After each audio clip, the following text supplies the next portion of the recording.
Easy, this takes time.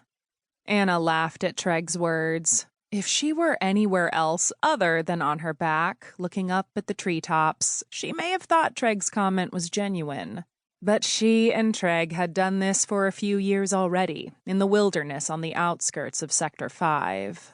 As useless as these outings were for Anna's future career and life, she found it beyond easy to make time for them. She wondered if these sessions were just more of a comfort to Treg or herself, some piece of their childhood they wanted or needed preserved. The air was filled with the scent of leaves in the early decay of fall.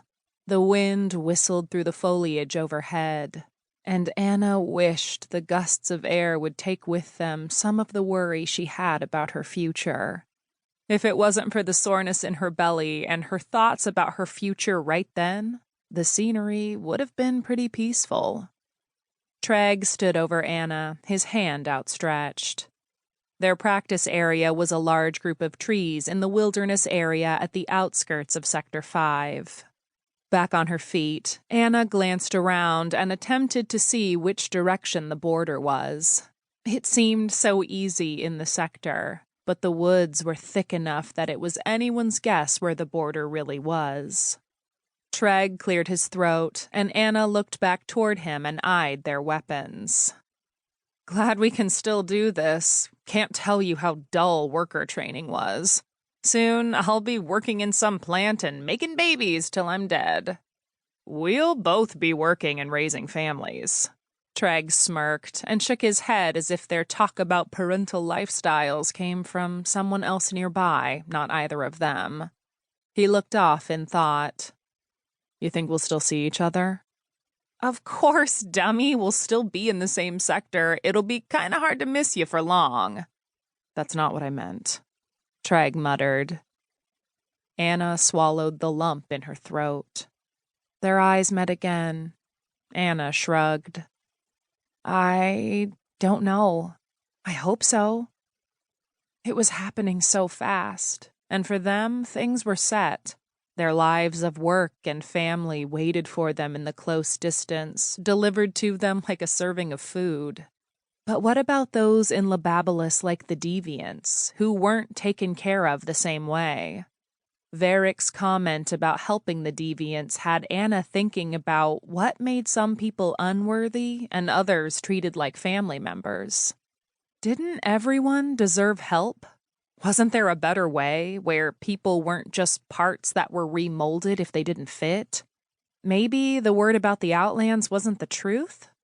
Could it be that it wasn't so much about products being kept out of the Outlands as it was them being kept in Lebabolis? As bad as it was for some in Lebabolis, was the unknown really better? Anna folded her arms. You're going to the Outlands someday, aren't you? Oh, yeah, at least part of the time. You might be too, you know. Yeah, maybe. You nervous? About what? Everything, your future, the work assignments, the pairing. Anna folded her arms and sighed. Treg steeled his gaze. Warriors don't get nervous. Oh, don't give me that.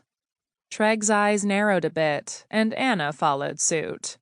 If it were anyone else, Treg would have quickly responded next with a sharp verbal response for cutting the person down to size. But Anna's lips curled up in a playful smirk, and that was all it took for Treg to bust out with a chuckle. You know I can't keep this up around you. Anna took a few playful steps toward Treg. That's 'cause I've known you from when you were little. She laughed and patted his arm. Hey, it's okay. You reminded me of when I didn't worry about anything. Same here. And yeah, I don't know exactly what I'll be doing, but there's a good chance it's gonna involve escorts to the Outlands at some point. How about Nicole? What, you suddenly got blind and deaf on me, Crucinal?